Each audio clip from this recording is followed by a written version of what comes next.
Every second of animation in your favorite programs or commercials is 24 frames drawn. You've probably heard that before, and it's mostly true. Animation is a varied art form, and there's a million things that can influence why you make a decision, like frame rate. That could be style, it could be influence, it could be taste, it could be budget, it could be timeline.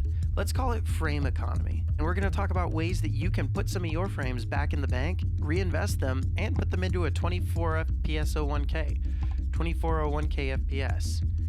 24 FPS 401K. You can reinvest your frames. There's an old debate about pose-to-pose versus straight-ahead animation. If you don't know what those are, pose-to-pose is when you start with your key poses and then animate in between them, whereas straight-ahead has you starting at the beginning and just animating through to the end.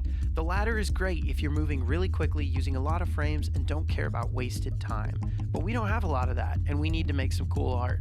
So, for this video, we're going to use pose-to-pose. I'll be working in Rough Animator, but you can work in any animation software that you have access to. Let's start out with our key poses. The first thing we want to do is lay out major movements and show what's going to happen in the animation. Once our action is timed out and the pacing feels right, then we get to slashing. In Rough Animator, I like to use the lasso tool. If you have tools at your disposal, use them. When I come in and do this, I'm not trying to make the cleanest, neatest drawings yet. I'm focusing on ways that I can start playing with overlap, overshoot, and different animation principles to start getting the animation there without having to overwork myself. This isn't the solution for every single animated project, but if you're moving quickly and you don't have a ton of time, this is a great way to do it.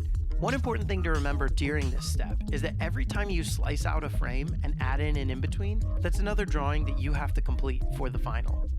This isn't the solution for every project, but it's a great solution when you need to work quickly or just want to complete something. For me, one of the most important opportunities for frame economy is in personal projects, because you gotta get them out there. Did you know Walt Disney once said it's better to have an animatic on YouTube than a half-finished Fantasia on the hard drives? That was the only thing he needed to say to the 9 old men before they hopped back on their iMacs and ChatGPT'd the rest of Fantasia to completion. And that's the true story of how Walt Disney made the movie Fantasia.